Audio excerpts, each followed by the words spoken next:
A friend of mine sent me a message from Spain. She's studying there, and she sent me this message about what do I think about of a good psychopath. There is a book, there is an article written by Linton Weeks, published in August 21st, 2014, and at 11:11. And in this article, he mentioned and talks about a book written in England and called The Good Psychopath Guide to Success by Andy McNabb and Kevin Dutton. They say that one of them it is a psychopath, and so they want to defend the right to be a psychopath in this society. So, in order to address and to understand what's at stake here, we need to analyze several things. And with the context we are being discussing through the 8 videos that I've been doing so far since July, I think we're in good operational conditions to judge this. Okay, the first element that we should consider is what I was insisting so much through all these videos and clips, and it's the idea of context. We bring out the question of where and why and how. How a psychopath and where a psychopath and why a psychopath could be a contribution to society. Psychopaths and sociopaths has a story, a history, and this history comes from a book. The first time I read something about psychopaths was in this book, The Mask of Sanity by Harvey Checkley, written or published in 1941. What Checkley does is differentiate the schizophrenic from the sociopath or psychopath. And the whole idea is that the sociopath or psychopath is not considered mentally ill. For example, if you, most of serial killers, not that all psychopaths are serial killers, that's a really common misunderstanding, but most of serial killers, or almost all of them, are psychopaths. So psychopaths have certain characteristics. Hitler was a psychopath. Everybody said, oh, it's a psychopath. So basically, the main characteristics are they have total disregard for other beings, human beings. And not only human beings, but, the environment in general. So that's the first thing.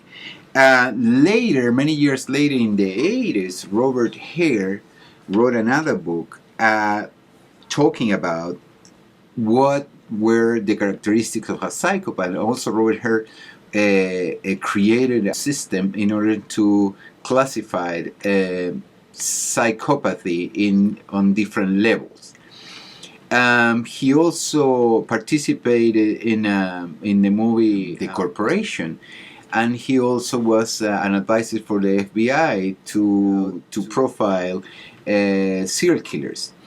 But a psychopath is not necessarily a serial killer. A psychopath could be a person that works in an office, and they have certain characteristics. And these are the characteristics I want to point out now in order to continue the discussion. So a psychopath in a society that, a competitive society, a society that values the person who get in top, and rule from the top, and that is successful, which many times is called meritocracy, will value very much a psychopath. Why would it value a psychopath? Because it's the one who's gonna go up faster. And why this person gonna go up faster?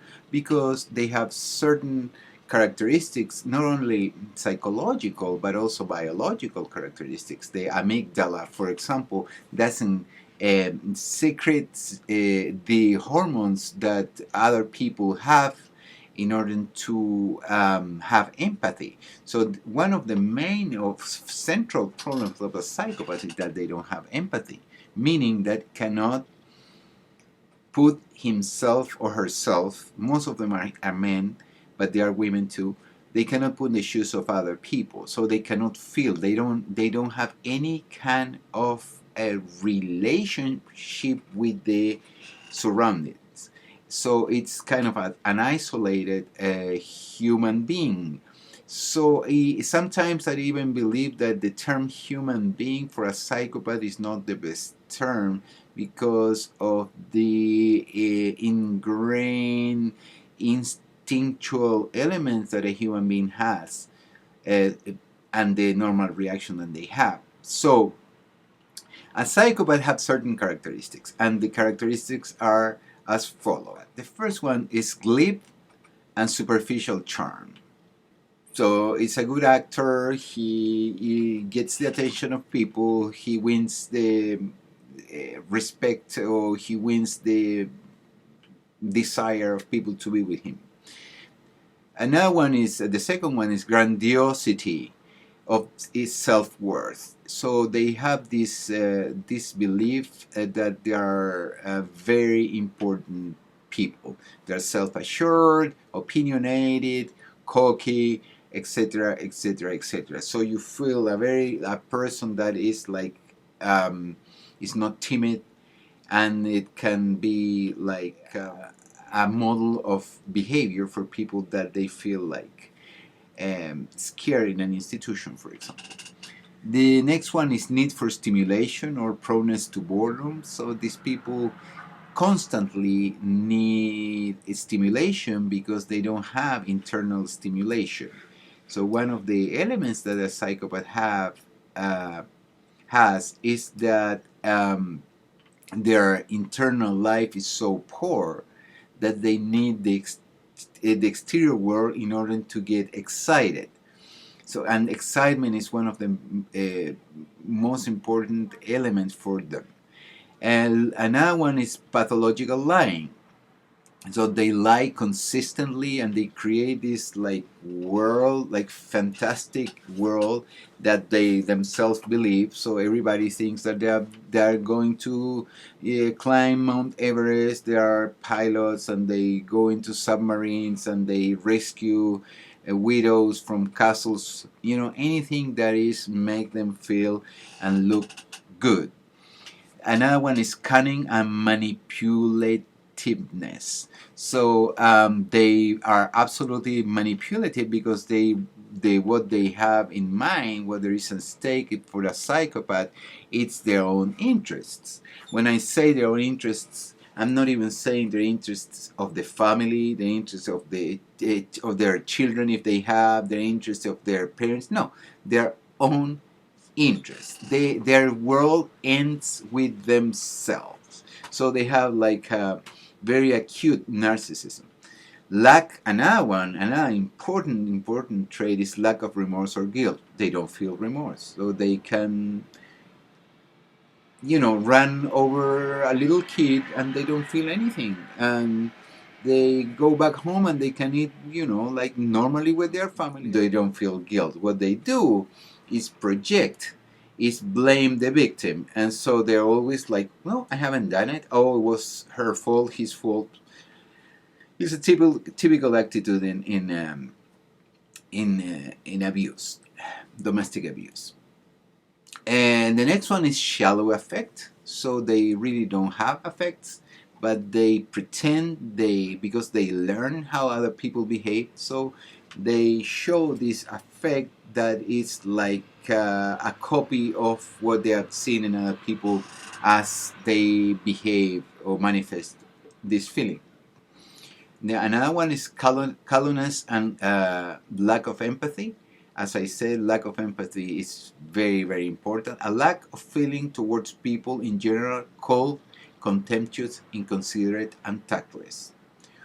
If they want to win you over, they won't act like that, because they are masters of performance. They are excellent actors and actresses. Another one is parasitic lifestyle. So they normally live like attached to something or someone else, and that something or someone else is the one or the ones that are bringing the energy, then bringing whatever they they need to fulfill their needs, psychopathical needs. Poor, another one is poor behavioral controls. So they can be annoyed, irritable, impatient. They threat people. They can be aggressive, abuse with verbal abuse, and so on and so forth.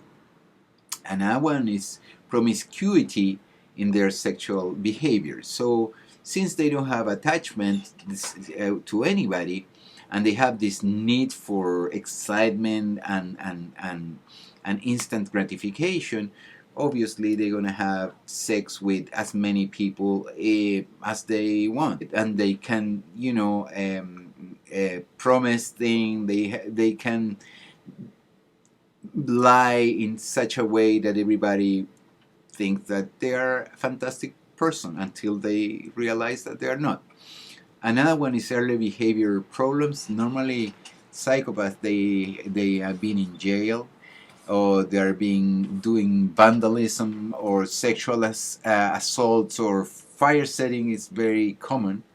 When they are kids, a lot of these people have burned buildings or cars or whatever.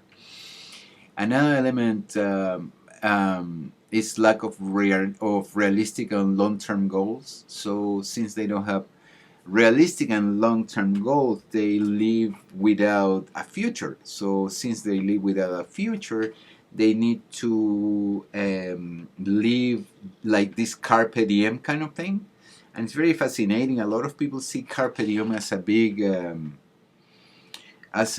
achievement, like, oh, go carpe diem, carpe diem. But carpe diem is not like the same idea the being in the present, the Taoist idea of being in the present, because carpe diem is do whatever you want to satisfy your needs of pleasure in the present. And for the Chinese, for Taoism, for example, the idea of living in the present is is is the connection between you and the universe. So it's completely the opposite than the idea of carpe diem. Then lack impulsivity. They are very impulsive people, so they can change very fast what they want, or what they perceive they want, and obviously they don't care to say I love you, and the next day, I hate you, and then go with the next convenient project. Another one is absolutely connected with what we have seen is irresponsibility, and they don't feel responsible for anything at all, for anything, because they don't have guilt, they don't have remorse, and they don't have responsibility. So the next one is failure to accept responsibility for own actions. So when they do something, they always blame someone else, or they intellectualize the situation, so they find a way to avoid getting caught. Until they get caught, they can confess and they can show that they are so miserable and they are so sorry. Next one is many short-term marital relationships, can be marital or non-marital, but all a number of fake commitments with people just to get an inheritance, or get a social security thing, or child support, or whatever. And one is juvenile delinquency, which is connected with what I mentioned before. Irresponsibility and problems with the police, and burning things, abusing people, and blah blah blah. A number of them. And another characteristic is the revocation of condition of release. So normally when these people get out for probation, the pretty fast they go back to jail. So those are the main characteristics of a psychopath.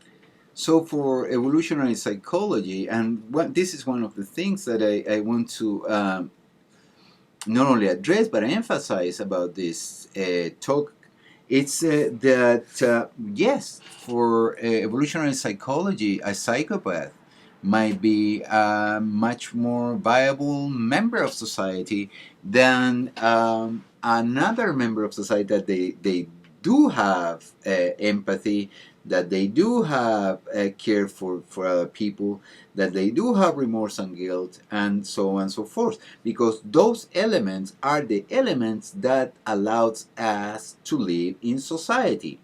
But since all these the guys that are going guys and girls that are going up the ladder so fast, and they're getting into high responsibility position without having any kind of responsibility but their own little pleasure.